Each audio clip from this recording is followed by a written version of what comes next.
by day at singer by night. Ang always na nagpapaindak sa kanyang mga manonood. Kung sino siya, panoorin natin to. Siya ang singing realtor na si Menchie Gonzalez. Pero bakit nga ba singing realtor? Bukod sa pagiging isang singer at performer, ay isa rin siyang real estate agent. Ang kwento ni Menchie, bata pa lamang nang siya ay ma-in-love sa pagkanta. Pero dahil sa nagkakaedad na, ay napili niyang mas pagtuunan ng pansin ang kanyang trabaho bilang isang realtor. Ngunit lumipas man ang ilang taon, ay hinahanap-hanap pa rin niya ang pagkanta. Kaya naman ngayon ay binalikan niya ang kanyang first love at pinagsasabay na niya ngayon ang pagpaperform at pagiging isang realtor. Si Menchie ang patunay na hindi hadlang ang edad upang matupad ang iyong mga pangarap. At upang spread ang dala niyang sunshine at upang mas makilala pa natin siya, ay makakasama natin ngayon si Menchie Gonzalez, ang singing realtor. Magandang umaga po, Miss Menchie. Welcome dito sa Rise and Shine Miss Pilipinas. Menchie. Good morning, magandang umaga, Rise and Shine Pilipinas. Naks, parang full of energy. Yes. Umagang-umaga, sanay na sanay. Ay, paano ba nagsimula po yung pagkahilig niyo sa pagkanta? Ang mami ko po, kasi bata pa ako, gustong-gusto na niya akong pakantahin. Actually, ang gusto ko talaga isang maging doktor at saka lawyer. Okay. So, sinasali niya ako sa mga singing contest nung bata pa ako. And then, after that, nananalo naman, may talo, may panalo. And then, after that, while I'm studying, pinagsasabay pa rin singing contest kasi ako po isang breadwinner sa pamilya. Okay. So, after that, nung teenage life ko, nag-continue pa rin, nag-join din ako sa mga TV, mga singing contest.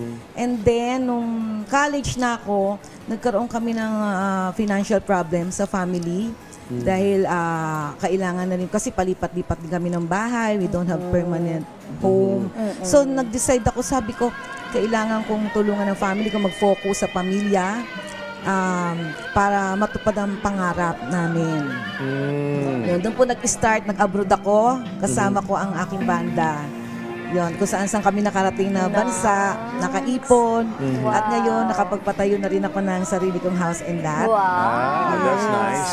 And Miss Menchie, ano pong naging calling sa inyo na ituloy ulit yung pagpa-perform? Kasi hindi naman maiiwasan na talagang mamimiss mo yung first love mo eh. Yes. Which is yung pagkanta. Di ba? So, ano po yung naging calling sa inyo? Naging calling kasi once a musician is always a musician talaga. Yun, Yeah. tama naman. Pero bago ko naging bumalik sa pagkanta, so naging realtor nga ako, inaral ko muna yung gusto ko magkaroon ng business eh. After ko nung magbiyahe ako ng mga ilang taon, sabi ko kailangan may fallback ako eh. Hindi pwedeng, hindi naman ako tatanda. Mamuungupas din ang beauty at saka ang boses. Parang hindi naman. Yes. Parang wala naman. Ano bago?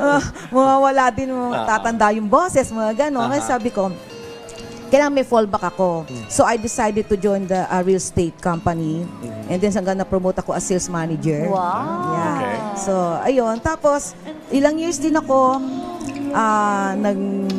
nag-work as a realtor. And then, nakinig sa mga coaching para matuto. Wala akong alam talaga as in sa real estate business.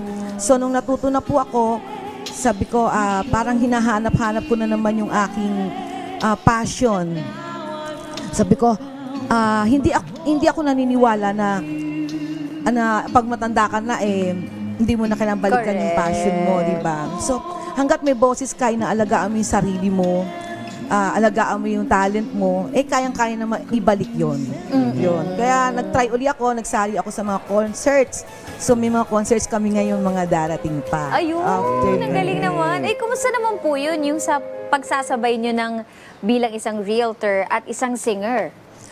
Actually, mahirap po kasi ang time, di ba?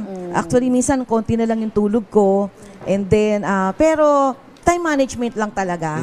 So, kasi kami naman, open naman aming inquiries. Dahil digital na tayo ngayon. Correct. Online so, na. online na yung mga inquiries ng mga buyers, mga ganyan. Tapos ang passion ko po naging dalawa na. Passion in Naks. singing, passion in helping people to own their dream homes. Naks. Yun. Kaya yun talaga yung passion ko Saka ngayon. nakikita kong edge ni Ma'am Menchie yung confidence niya eh. Correct. Meron ka ng innate na confidence sa katawan. So, Thank you. Naging madali Very sa'yo charming also. Yes. Thank you. Alright, maraming salamat sa pagsama sa amin ngayong umaga, Miss Menchie, at sa pagiging inspirasyon sa mga ka-RSP natin dyan. Again, thank you and stay safe. Ayun. Thank you, Ma'am Thank Menchie. you. Hindi na